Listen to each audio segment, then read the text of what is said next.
One, two, three, four. Sesaat lagi kamu akan mendengarkan cerita di balik lensa by Panya Foto, podcast audio storytelling pertama seputar dunia fotografi. Selamat mendengarkan ya. Ada satu bentuk kehidupan lain jadi misionaris kayaknya seru ya. Selesai kuliah, saya langsung jadi petualang. Wih, ini dia yang ditunggu-tunggu nih. Gimana tuh Kak? Dan itu yang saya anggap paling penting ya, bahwa kita punya keyakinan untuk ya hidup ya untuk hari ini gitu. Dan mereka istilahnya bisa menikmati waktu tanpa ketakutan ya. Coba orang sekarang. Nggak mungkin. Ya kan, ya ada istilah. Halo, selamat pagi, siang, sore, malam, Sobat Panya. Kembali lagi di Cerita di Balik Lensa by Panya Foto. Suarakan visualmu.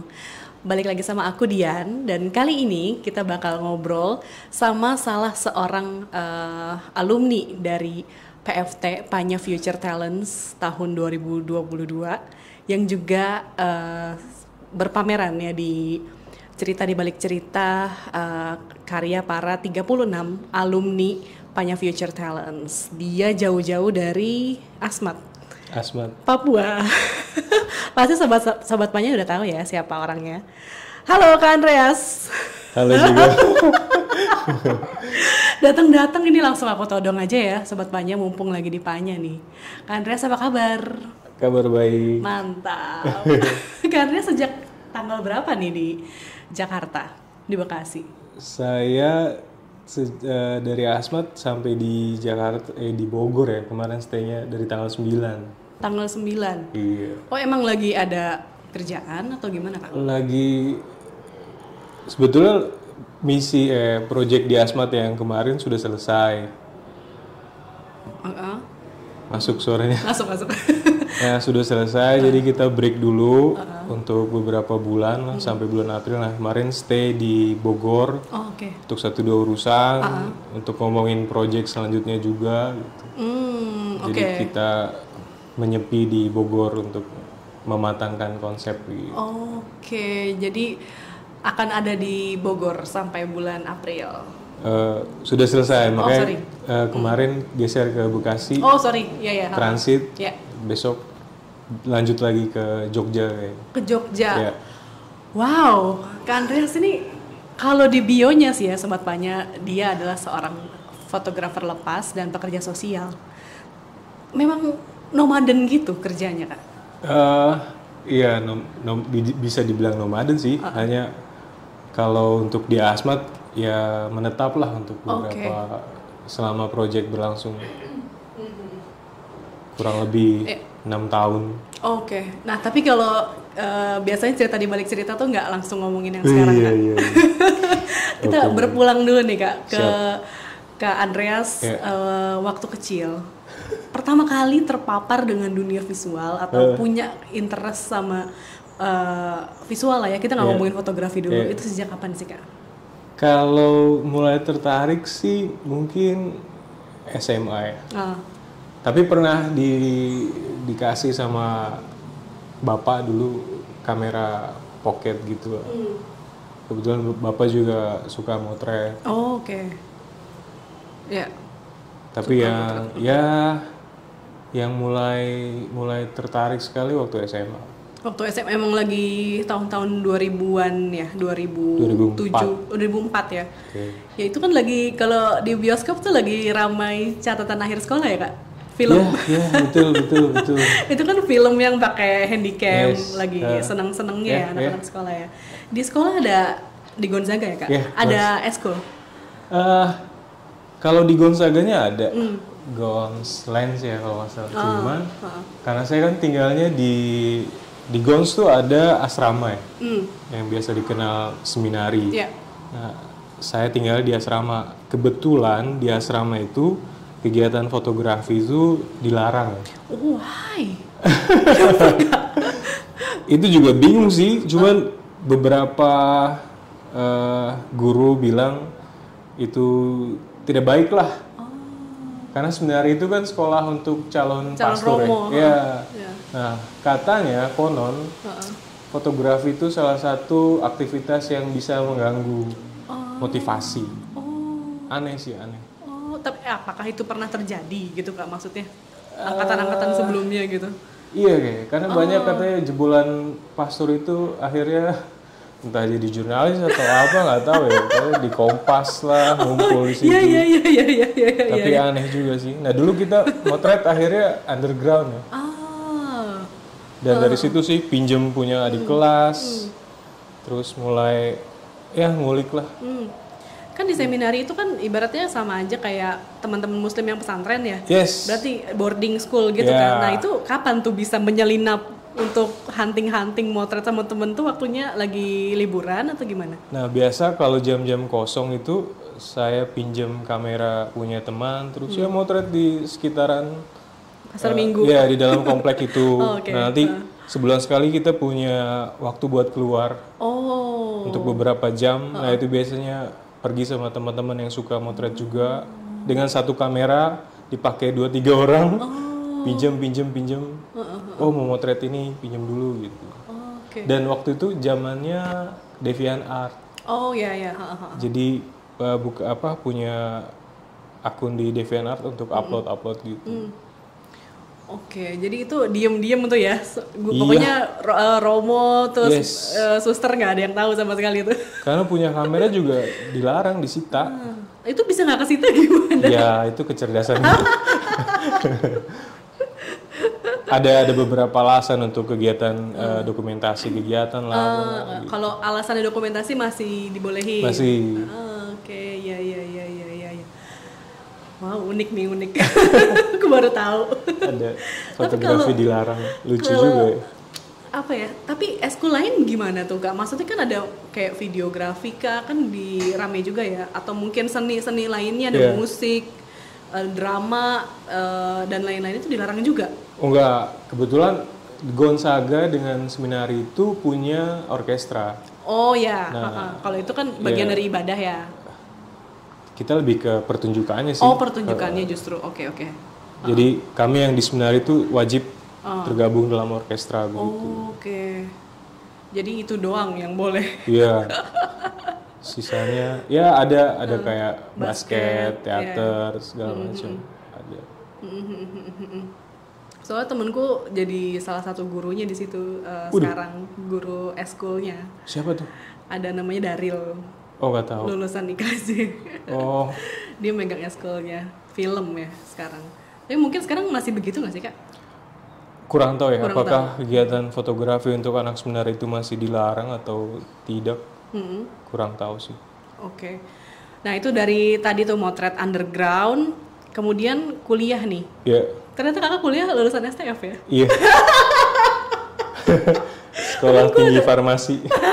Ada lagi yang lebih parah ngomongnya sekolah tanpa faedah katanya. Oh, bisa juga. Ada juga yang bilang sekolah tinggi fikih. Soalnya jarang ada yang tahu. Sekolah STF di Riarkara. Iya, Tapi kalau anak pencinta filsafat sih udah pasti tahu dan hormat pasti langsung. Mudah-mudahan. Itu Sobat Pajak kalau tahu di Cempaka Putih ya Mas? Yes. Di Cempaka Putih STF tuh kampus kecil ya kan? Iya, kecil sekali. Tapi itu kalau ngomongin Sobat Panya iseng googling gitu sekolah filsafat terbaik di Indonesia itu yang keluar STF di Riarkara. Iya. Baru tahu. Iya Mas ya. Aku dulu tuh seneng belajar filsafat di filosofi underground Ayu Utami, Kayu. Utan Kayu. Ya, itu kan yang ngajar Romo Setio. Romo Magnis juga pernah. Terus ya lulusan STF lah rata-rata di sana kayak Prajna, kenal nggak? Ito. Oh iya, Ito. Nah itu. Itu kenal. Sangat dihormati ya itu. Sangat dihormati. Martin Suryajaya kan. Sekarang siapa ya? Julius kayaknya. Julius lagi di Perancis. Oh iya. Kayaknya Perancis atau Jerman gitu. Lagi S3. Oke. Iya. Wah itu hormat lah. Lulusan STF itu gimana nih ceritanya? Tapi memang Kak Andreas ini bercita-cita jadi Romo atau gimana nih? Bukan jadi Romonya sih sebetulnya. Karena dulu kan kecilnya hidupnya di luar rumah ya. Di luar rumah gitu kan, terus kayak bercita-citanya sebenarnya jadi petualang sebetulnya. Oh, oke. Lalu kayaknya ada satu bentuk kehidupan lain jadi misionaris kayaknya seru ya. Ya kan dulu cita-cita waktu SMA tuh pengen ke Afrika gitu-gitu. Oke. Terus ya udahlah coba. Padahal dulu sebetulnya pengennya sejak dari SMA itu pengen ambil jurusan desain grafis. Oke. Karena suka visual tadi. Iya, beberapa kali ikut lomba di SMA dan juara gitu kan. Wah, kayaknya seru nih. Terus sempat ngelamar daftar ke UMN. Oh, heeh. Ya, tapi kemudian akhirnya ya karena hidup di luar rumah ya jadi agak-agak susah lah. Sudahlah pilih kayaknya coba-coba gitu. Masuklah di Arkara. Kalau anak Gonzaga ke Diri Arkara sih udah pasti masuk gak sih? Susah ya. Oh tetap ya? Tetap ada tesnya ya? Ada tesnya. Aku pikir karena seminari gitu mudah. Justru waktu di Gons pernah ngetes ke Diri Arkara, cuman karena waktu itu kurang niat ya. Terus nggak lulus. Oh. Terus tes lagi, ternyata lulus. Iya. Berarti memang pengen berpetualang. Tapi kan maksudnya kalau pengen berpetualang profesi lain banyak gitu loh kak. Jadi jurnalis bisa, jadi fotografer bisa. Ini bisa kepikiran jadi misionaris gitu. Ya, nggak tahu ya. Saya juga bingung sih sebetulnya. Jalan hidupnya terlalu lucu lah. Akhirnya ya udahlah di Arkara. Itu pun 1-2 tahun masih bingung ya ini belajar apa gitu ini. Abstrak banget ya. Abstrak gitu kan. Tapi ternyata seru juga ya. Kita mempelajari banyak hal di situ. Termasuk juga kayak misalnya ya mungkin bisa nyambung ke filsafat seni, estetika, gitu-gitulah. Bener-bener, karena ilmu yang generalis ya dia ya. Iya betul. Nah itu apa tuh fokusnya kak?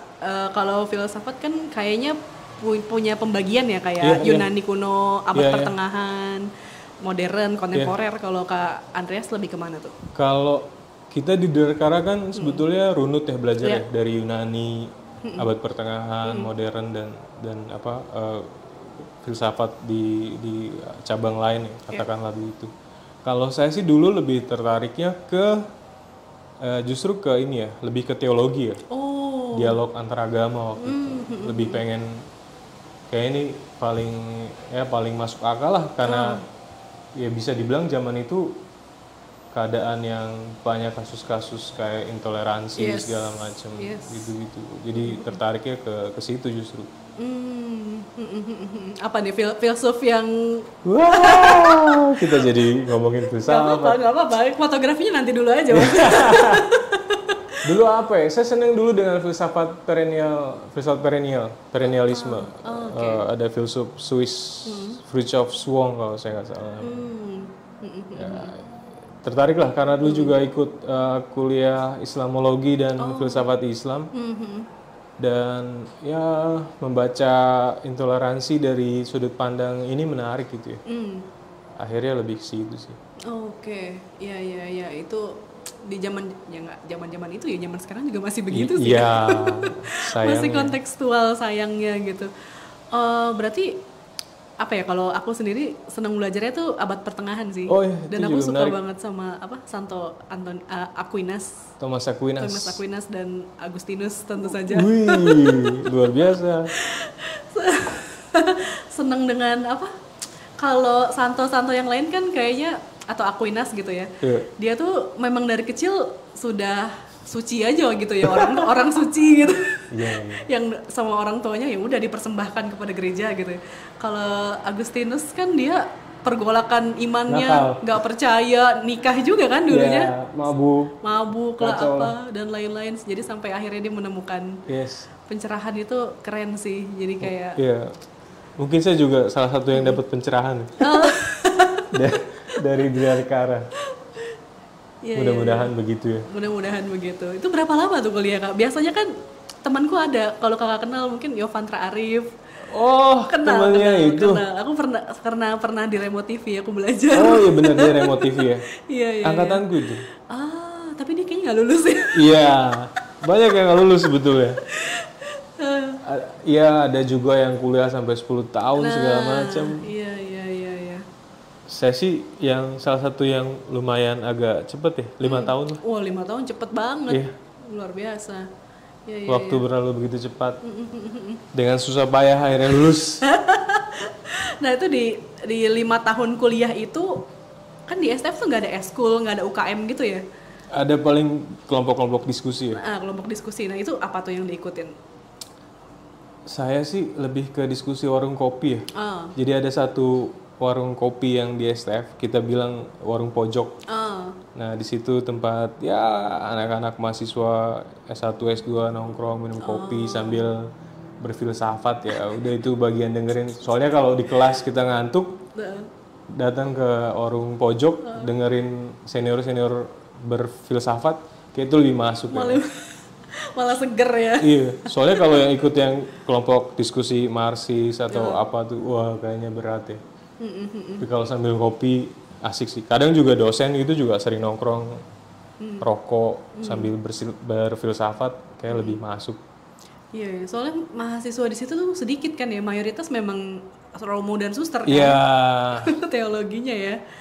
Iya, itu membayangkan gimana ya sebagai orang yang kayaknya di kampus tuh dulu umumnya banyak UKM, asik gitu tuh bosen gak sih Kak di sana?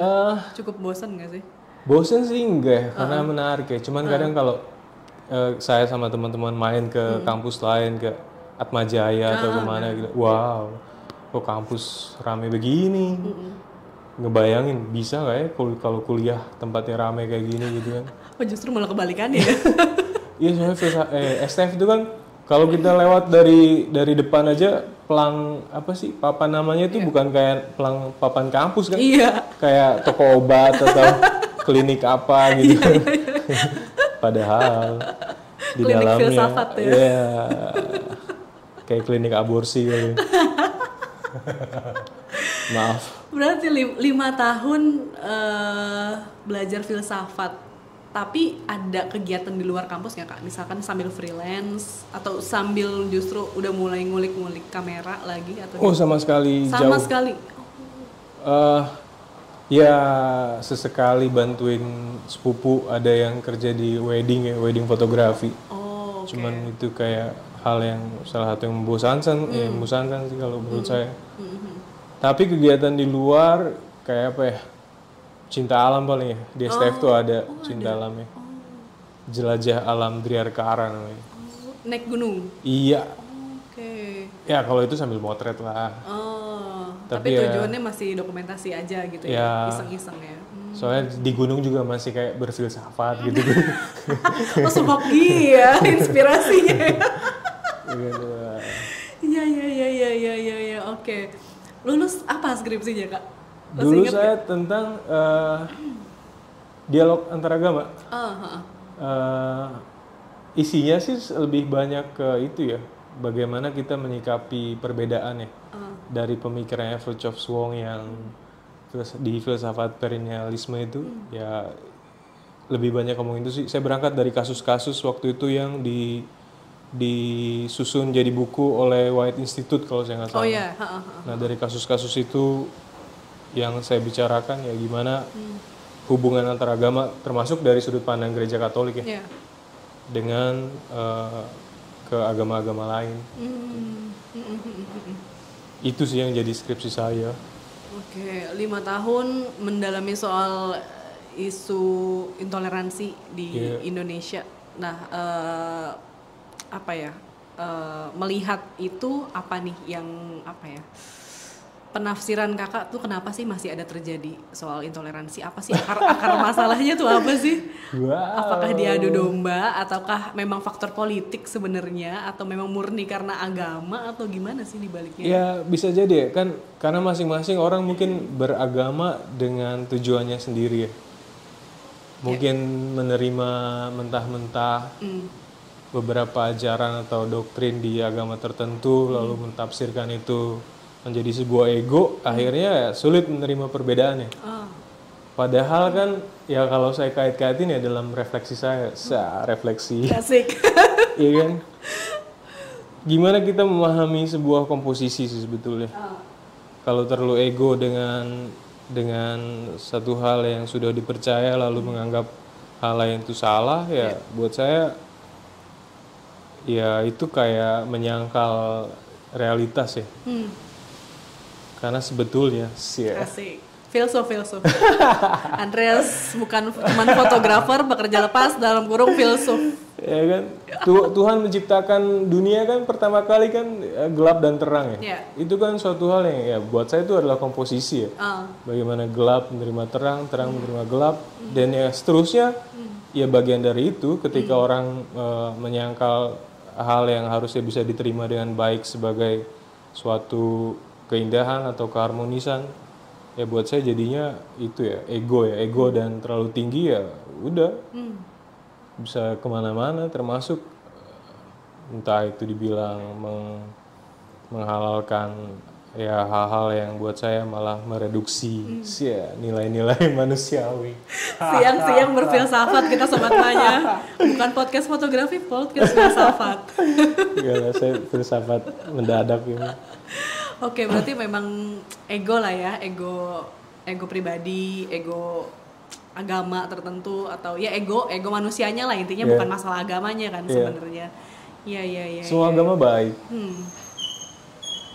Cuman manusianya yang menginterpretasikannya mungkin ya dengan kepentingan tertentu. Betul. Iya. Sekarang mungkin fenomenanya udah bukan bukan cuman agama ya Kak, tapi kayak manusia menuhankan dirinya sendiri. Oh ya kan? iya, itu juga. Antroposen dan lain-lain. Betul. Itu kaitannya sama kalau loncat nih Kak. Sebelum ke situ lulus dari STF langsung bekerja jadi pekerja sosial atau gimana nih Kak? Jadi 1 tahun terakhir itu tahun ke-5 ya sambil kerja sih. Sambil kerja, kadang bantu di wedding, lalu dulu sama teman-teman sempat bikin sekolah leadership yang ya mirip-mirip outbound begitulah. Terus ngajar juga. Selesai kuliah, saya langsung jadi petualang. Wih, ini dia yang ditunggu-tunggu nih. Gimana tuh Kak ceritanya bisa sampai ke situ? Jadi dulu saya punya cita-cita keliling Indonesia ceritanya. Nah, salah satu yang memotivasi saya buat cepat lulus dari STF adalah saya pengen bersepeda keliling Indonesia. Dan terjadi kan ke Papua terjadi. Mind blowing ke Papua naik sepeda itu gimana? Gimana Kak awalnya? Ya, awalnya sih saya pengen, ya salah satu juga karena udah bosan ya dengan Jakarta, dengan konflik-konflik, dengan hal-hal lucu di dalam itu. Saya mau keluar lah dari realitas yang sehari-hari saya hidupi gitu kan. Sebetulnya sih kayak kadang saya kemana-mana dulu sering bersepeda gitu kan. Sebetulnya kalau saya hitung jarak sepeda saya sehari-hari, kalau saya tarik garis lurus ke suatu tempat yang jauh, bisa lah ini. Dan akhirnya saya mencoba membuat konsep. Waktu itu saya sih bilangnya saya mau berziarah ya, pilgrimage gitulah dengan sepeda, sambil melihat. Kita kan kalau kuliah di SF itu kan ngomongin teori-teori ini itu gitu kan.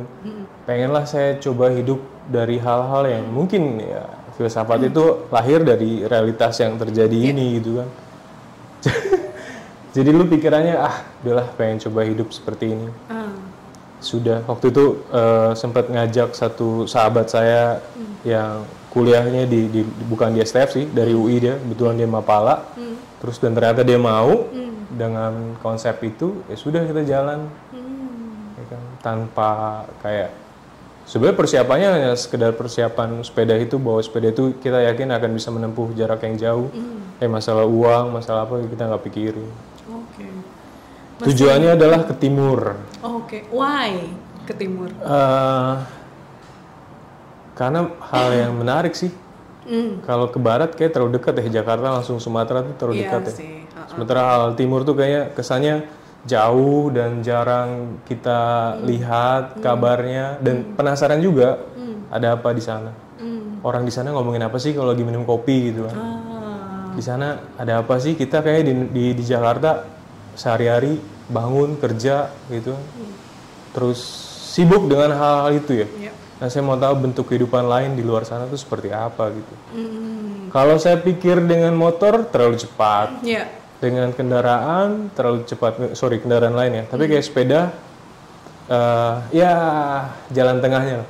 Jalan kayak terlalu susah. Nggak mungkin kayak kalau jalannya. Itu berapa lama Kak bisa sampai ke sana? Awalnya dulu saya dengan sobat saya ini si Bondan namanya, coba kita sampai Flores dulu lah gitu. Mau sampai Flores Timur. Tapi di tengah jalan udah sampai di Flores Barat, di Manggarai, dia harus pulang. Karena alasan yang tidak bisa di itu ya. Artinya dia harus pulang ya sudah. Terus saya mau lanjut kemana ya gitu kan. Ya sudah, karena sudah terkonsepkan untuk pilgrim ke timur, udah lanjut sendiri. Akhirnya menyusuri pulau-pulau itu, terus sampai di perbatasan Timor Leste, lanjut ke Sulawesi, tahu-tahu sudah di Papua. Berapa 9 bulan? Kak? 9 bulan. Itu berarti benar-benar nggak ada pekerjaan lain ya? Maksudnya nggak ada deadline, nggak ada bebas. Bebas, benar-benar. Sempat kerja sih, kerja di Pulau Lembata di Flores itu jadi tenaga serbaguna ya. Oh, oke. Jadi penjaga hotel, kemudian jadi penerima tamu, kemudian juga mendampingi turis-turis yang ada di situ. Sempat kita merescue paus biru yang terdampar juga, segala macam. Wow. Nah, di sana itu berarti benar-benar tanpa rekan, atau di sana memang sudah ada rekan yang nungguin, membantu bekerja dan lain-lain? Kenalan sih banyak ya. Kebetulan di Jakarta itu kan banyak orang dari timur ya. Ya akhirnya di sini daerahnya ini nih gitu kan. Kunjungilah gitu. Tapi hampir banyaknya orang-orang yang kita nggak kenal ya. Oke. Nah, sebagai orang Jakarta tadi penasaran dia ngapain di warung kopi, dan pas di sana ternyata ngapain mereka? Ngobrolin apa? Hal-hal yang sebetulnya lebih sederhana dan buat saya indah ya, menarik gitu kan, unik. Ya entah itu budayanya, kemudian kehidupan sosialnya, termasuk juga ya mungkin kehidupan ekonominya juga ya. Geografis yang berbeda juga mungkin membentuk pemikiran orang juga beda-beda ya. Tapi buat saya lebih nikmat lah. Nah, kebetulan dulu saya penasaran sekali dengan Papua itu karena lagunya Slank. Yang mana ya? Judulnya Lembah Baliem. Oh, sorry, nggak tahu. Wow. Cuma boleh dinyanyikan sedikit. Salah satu liriknya gini ya, berbunyi gini. Saya tidak butuh uang cepean, uang ribuan, ya kan. Yang saya tahu asal ada ubi untuk dibakar. Oh iya, asal ada babi untuk dipanggang. Iya, I know. Dan itu kayak wow. Ya kan? Iya. Kayak saya harus ke sana, ngobrol sama orang sana, minum kopi atau minum sopi. Kayaknya menarik ya. Dan akhirnya saya kesampaian. Dan apa ekspektasi yang kamu bayangkan di Jakarta terjadi di sana? Memang seindah dan sesederhana itu orang-orang. Bahkan lebih dari itu ya. Lebih dari itu ya. Wow. Apalagi Papua ya, kita tahu ya. Mungkin kalau didengar dari media ada kelompok yang ingin merdeka lah, atau ketertinggalan dari tempat-tempat terutama di Jawa segala macam. Dan itu semua ya terjadi. Oke. Saya dapati dan ya lebih dari ekspektasi ya. Ya, tapi itu kan maksudnya apa ya? Kadang aku tuh dulu belajar banyak gitu Kak. Pernah diajak menulis sama Aliansi Masyarakat Adat gitu. Pernah diajak menulis, jadi kayak bukan kita menulis bareng sama teman-teman masyarakat adat, tapi perspektifnya tuh harus inklusif pertama kan. Jangan berpikir bahwa kita yang ngajarin mereka, tapi kita tuh sama-sama belajar. Iya, betul. Egonya orang kota tuh kan kayak gue lebih tahu, gue ngedit tulisannya jelek, ini tulisannya apa, karena mereka kan terbiasa dengan bahasa lisan, bukan tulisan, yang gitu-gitu loh Kak. Jadi apa tuh yang kepekaan apa sih yang akhirnya lebih terasa setelah kamu lama di sana? Hal-hal inklusif seperti itu? Ya kurang lebih sama ya. Artinya kita datang mungkin karena apalagi Asmat, kita bicara Asmat misalnya atau bicara Papua, sudut pandang kita dalam membaca masalah misalnya itu kan ya bisa dibilang beda ya. Dan kadang orang dari luar tuh menganggap, wah kamu terbelakang, kamu begini, harusnya begitu. Nah itu yang sebenarnya harus ditinggalkan ya. Betul. Lebih kepada ya kita belajar dulu. Benar. Dan ya menghargai suatu bentuk kehidupan lain. Sampai pada akhirnya saya pikir ya nggak bisa dibilang tertinggal juga sih dalam satu sisi ya. Betul. Walaupun di sisi lain juga kita bisa menuntut itu, katakanlah kepada pemerintah misalnya segala macam. Tapi ya menghargai kultur mereka, menghargai perjuangan mereka itu saya pikir jauh lebih baik lah. Bener. Jadi kayak apa ya? Jangan kayak eksotisme gitu lah ya Kak. Datang dengan kayak kolonial waktu ngejajah kita. Iya, kan? betul. Mungkin kita dalam usaha dekolonialisasi, dekolonialisasi. Betul. Nah, dari 2016 berarti ya Kak, sudah lu menetap di sana dengan proyek itu? Iya, sebelumnya saya di Wamena. Lani Jaya. Oke. Jadi dalam perjalanan bersepeda itu saya singgah di satu sekolah yang tidak ada gurunya. Akhirnya saya bilang, aduh kalau apa yang saya cari sih sebetulnya dengan sepeda ini gitu kan. Dan sebetulnya terjawab dengan situasi di situ ya. Kayaknya bersepeda sih untuk apa sih gitu kan. Lebih baik saya di sini menjadi mungkin ya sedikit bermanfaat lah. Jadi guru waktu itu, guru sukarela. Guru ngajarin apa aja Kak? Ngajar SD Impres yang tidak ada gurunya itu.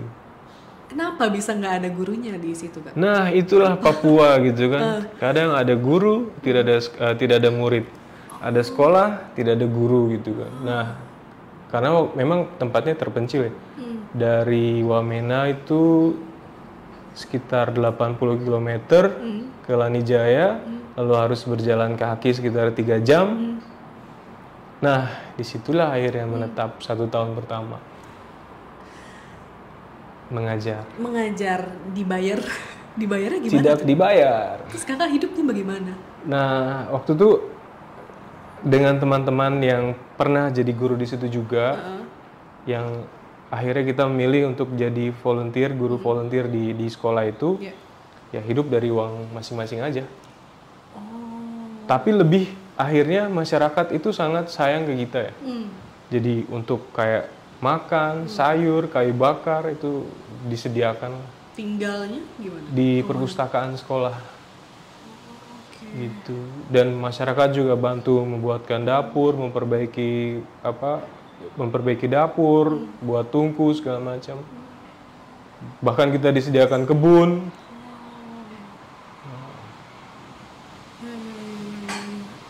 Jadi sebenarnya masalahnya di mana sih Kak? Masalah pendidikan di Papua tuh. Kayak pendapat kamu aja kok bisa sih tidak tersentuh gitu, seperti misalkan nggak usah Jakarta, nggak usah Jawa deh, Sulawesi gitu kan juga sudah berkembang, sekolah-sekolahnya terstruktur gitu dengan pemerintah yang juga menyebar gurunya ke luar-luar Jawa gitu kan. Itu kenapa tuh Kak di Papua tidak seperti itu? Nah, sebetulnya kompleks ya. Kita bisa 3 hari ngomongin ini kan. Bahkan lebih. Tapi satu hal yang saya lihat ya, dari sisi pikiran jahat saya mungkin ya, saya pikir bahwa mungkin pemerintah sengaja kali membuat ini tertinggal. Iya. Itu bukan jahat sih, itu memang kritis. Orang-orang kritis pasti seperti itu pikirannya. Saya menyalahkan diri saya dulu sebelum saya nyalahin. Sebelum podcast ini di-ban. Saya menyalahkan pikiran saya, mungkin saya berpikir terlalu jahat supaya bahwa pemerintah atau negara membuat mereka seperti itu, ya kan, untuk mengambil sumber daya alam atau apa segala macam, itu pikiran jahat saya.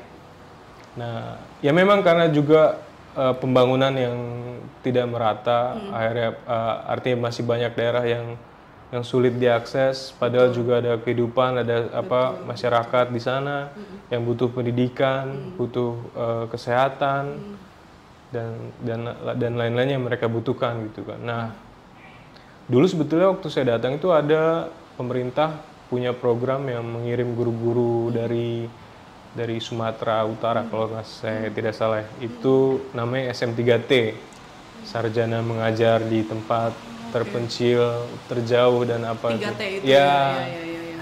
Nah, tapi sekolah yang saya akhirnya mengajar di situ, sekolah yang sama sekali gurunya ada terdaftar, tapi tidak pernah datang.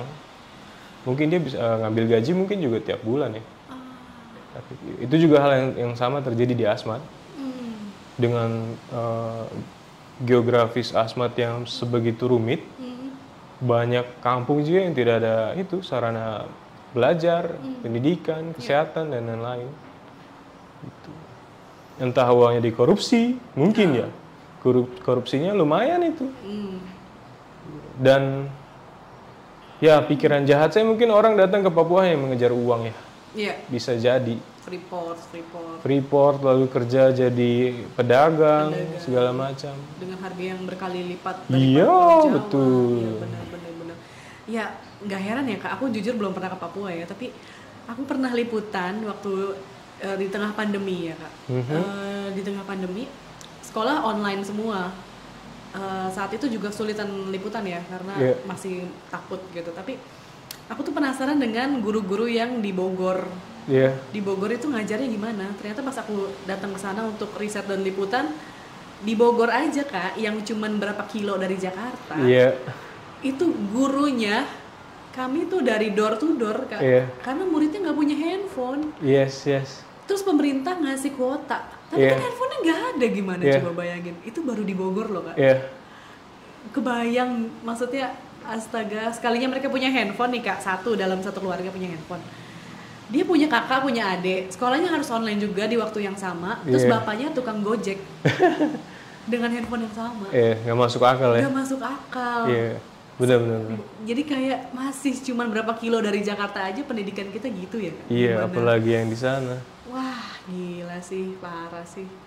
Tapi realitanya teman-teman Asmatnya gimana sih Kak? Maksudnya saat menerima pelajaran itu sebenarnya mereka juga antusias, juga mudah menangkap atau gimana? Ada barrier bahasa atau gimana? Nah, ini juga hal yang sebetulnya menarik ya. Artinya ketika pendidikan misalnya untuk kurikulum di kelas dasar atau pelajaran-pelajaran yang disusun oleh para pakar pendidikan itu, semua yang dibawa ke Papua adalah kultur atau yang terjadi di Jawa, ya orang mau mengerti apa kan?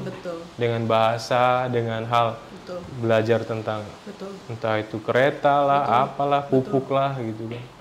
Nah itu akhirnya itu yang menjadi kendala juga buat anak-anak belajar gitu.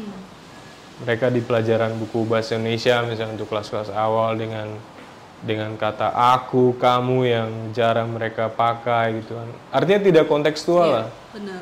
Itu kan tingkat kesulitannya kan jadi bertambah gitu kan. Nah itu juga artinya saya dengan teman-teman juga waktu itu ketika di Asmat kita mengusung ya pendidikan alternatif dengan berbasis adat dan budaya. Gitu. Gimana tuh Kak? Kurikulumnya seperti apa tuh? Ya, yang kita ajarkan adalah mungkin ini ya, lebih kepada apa yang dibutuhkan untuk hidup mereka ya. Baca, tulis, hitung yang lebih kontekstual. Artinya kita mengajarkan baca misalnya ya dengan hal yang sederhana, dengan kata-kata yang mereka pakai sehari-hari, dengan hal yang tidak asing dengan mereka, dan lebih kepada juga untuk apa sih kamu belajar gitu kan? Artinya berangkat dari masalah-masalah yang ada di situ. Entah itu mereka kadang ditipu dalam masalah transaksi di kios, di warung, atau ketika hitung-hitung dengan hasil alam misalnya mendebang kayu sekian kubik harusnya dapat uang berapa, atau 1 kubik dapat kayu berapa banyak. Menghitung kubikasi kan juga tidak semua orang tahu toh. Nah, hal itu sih yang sebenarnya kita ajarkan ya.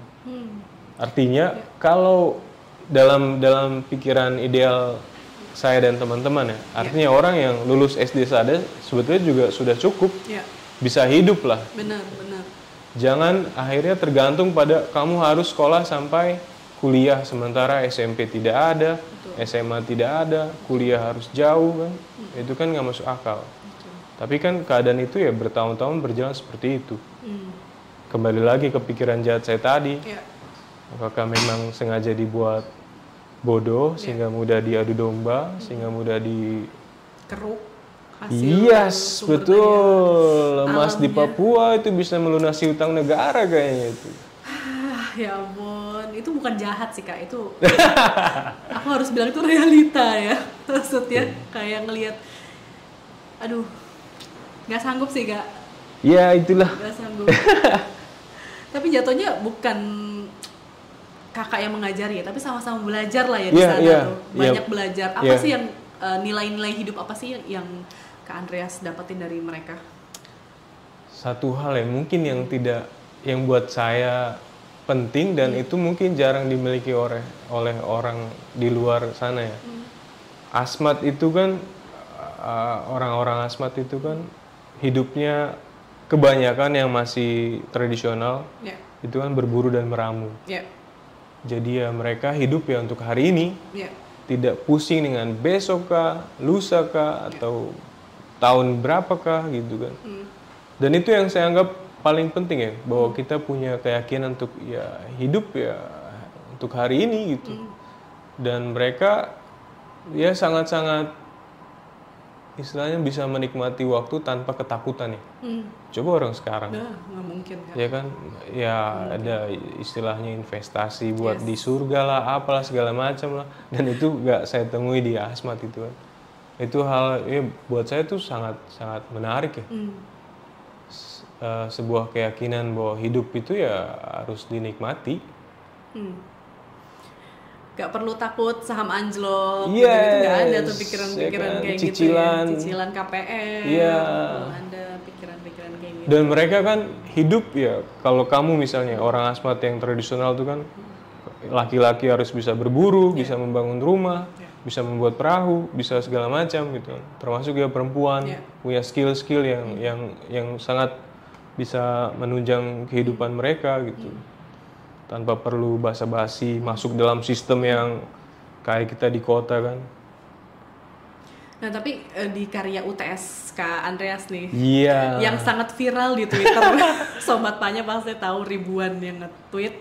Bahkan kalau aku nggak salah ya, setelah itu Kompas bikin liputan. Iya, Ya, kayaknya terinspirasi. Kayaknya ya. bisa jadi. Bisa Kalau jadi aku ya. mengamati itu, oke, sepertinya gitu. Soalnya deketan banget sama, kan aku yang ngupload, aku yang Oh ngedit iya. captionnya. Oh iya. Jadi kayak baru banget ngupload, terus besoknya kayak Kompas bikin laporannya gitu.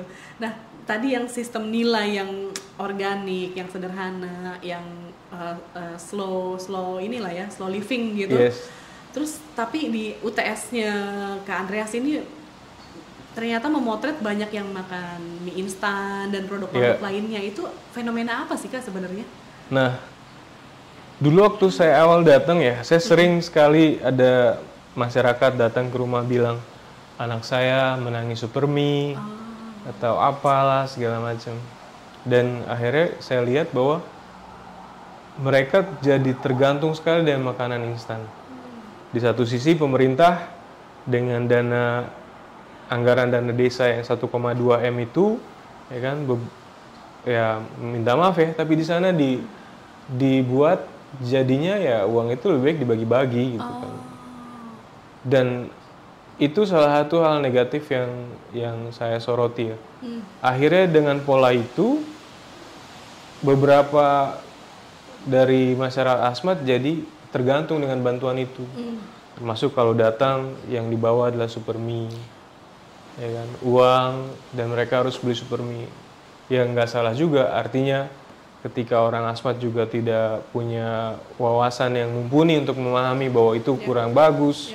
Anak kecil makan bumbu instan atau minuman-minuman suplemen energi itu langsung di tangan tanpa dan itu para pemilik kios pemilik warung ya membiarkan itu aja, yang penting ya uang masuk gitu kan. Dan itu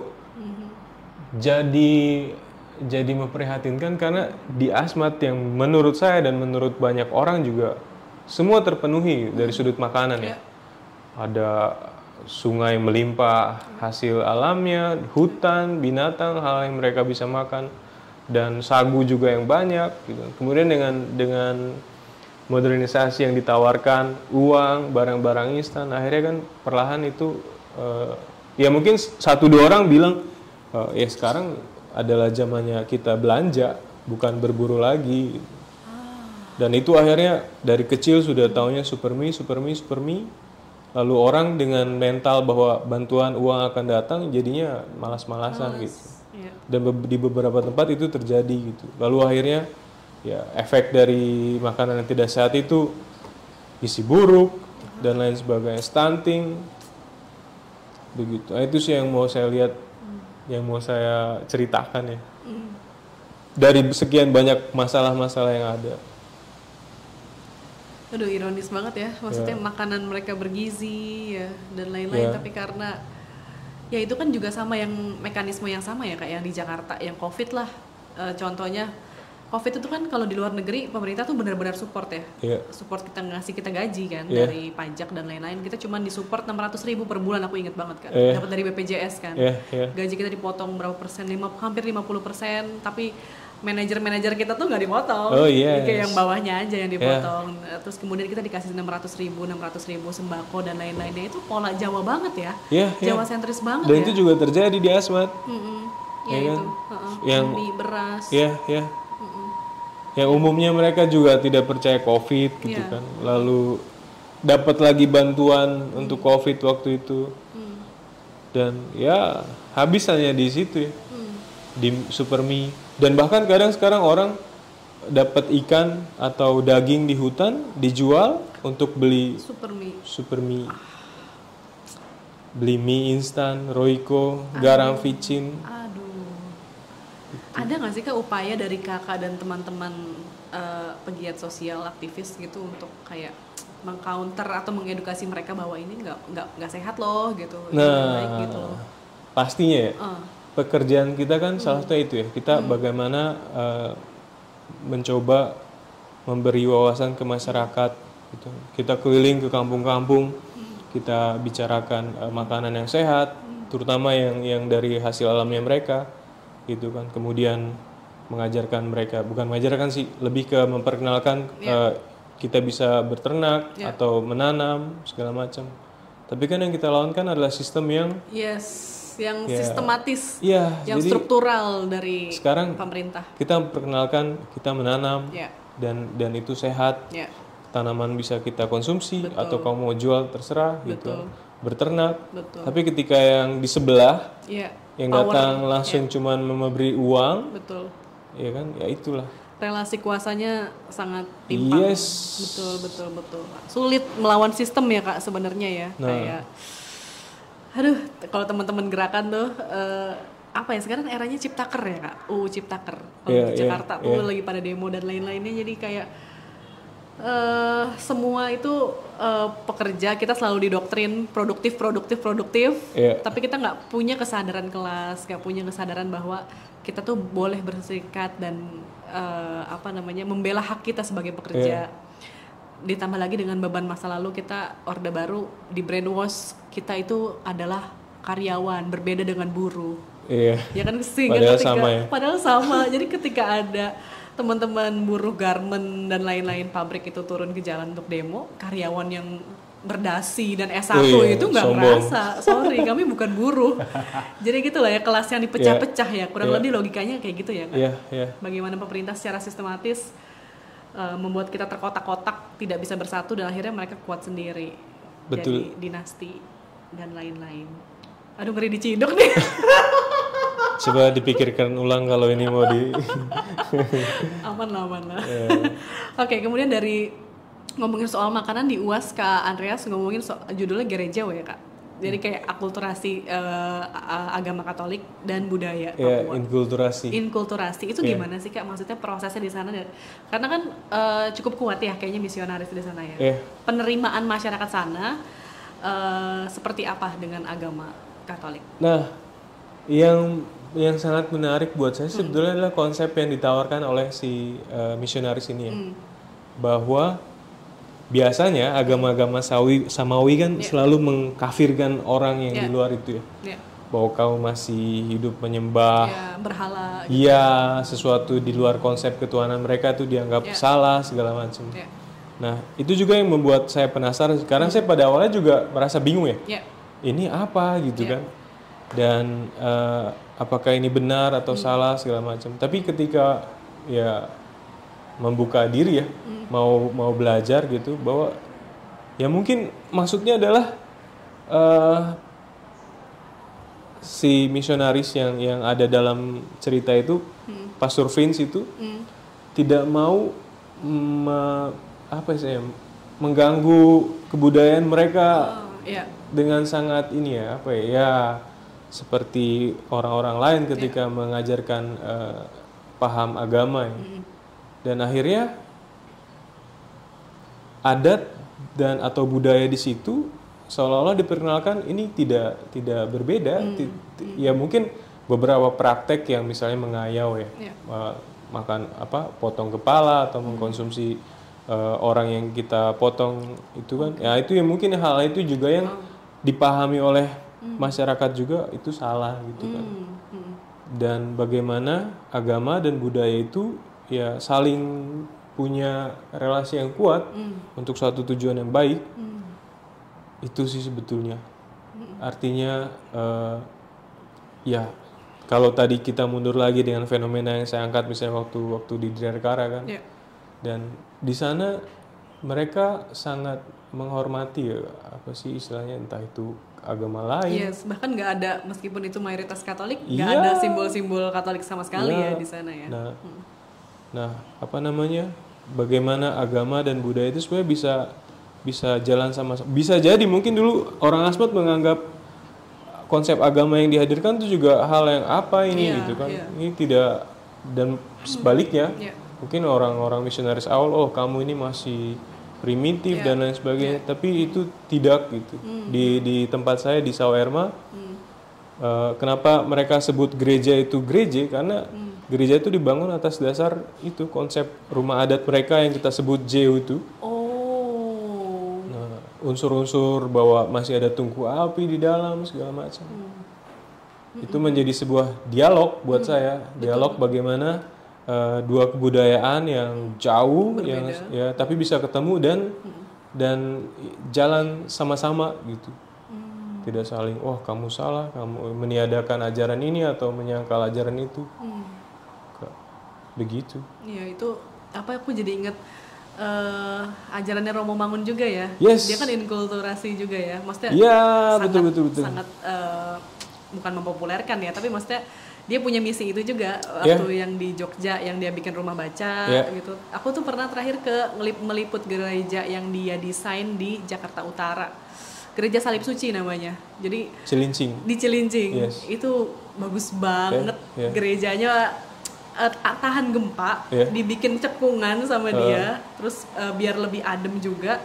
Terus konsepnya Jawa banget. Pendopo dia bilang Romo yang di situ bilang ya inkulturasi, persis seperti ajaran dari itu. Ya jadi sama-sama inilah ya Kak, sama-sama menawarkan kebaikan lah intinya, tidak memaksakan kebaikan gitu. Betul. Ya. Oke. Wow, menarik banget ya Sobat Panya. Pada akhirnya kita bisa menemukan bahwa ya mungkin sebelum agama Katolik datang, Tuhan mungkin sudah lebih dulu bertemu dengan mereka dengan segala keterbatasan atau apalah dikatakan itu, dan mereka mungkin bisa membahaskan bahwa pencipta atau sang absolut ya hadir dalam entah itu moyang atau simbol-simbol, dan itu jadi maknanya lebih luas. Betul. Kebaikan dari mana aja lah ya, dari berbagai sisi kehidupan kita ya. Benar. Wow, ternyata Andreas nih filosofisnya nggak sia-sia kuliah di STF. Tidak sia-sia, karena kalau di STF dia belajar teori Gonzaga gitu, STF, Wacana Bakti. Kalau di sebagai fotografer dan pekerja sosial dia filsafatnya filsafat hidup ya. Iya. Filsafat apa? Filsafat yang basah dengan pengalaman gitu ya. Gokil, teori dan praktik filsafatnya luar biasa nih. Berapa SKS nih? 16. Oke, berarti kemudian terakhir nih Kak, kenapa setelah maksudnya nyaman jadi pekerja sosial, kemudian juga senang bergaul menjadi guru, juga berkawan dengan teman-teman di sana. Terus kenapa memilih medium fotografi untuk bercerita? Padahal medium lain banyak. Nah, ya akhirnya nyambung juga sih dengan apa yang dulu ketertarikan saya dengan visual. Yang di awal Iya. itu ya. Saya pengen sekali bercerita ya, pengen bisa menceritakan apa yang saya alami di Asmat atau di Papua secara umum gitu kan ke orang luar. Nah mungkin media yang paling dekat dengan saya, misalnya Instagram atau apalah yang mudah diakses gitu kan. Dan orang Asmat itu lebih cepat menangkap visual daripada lisan.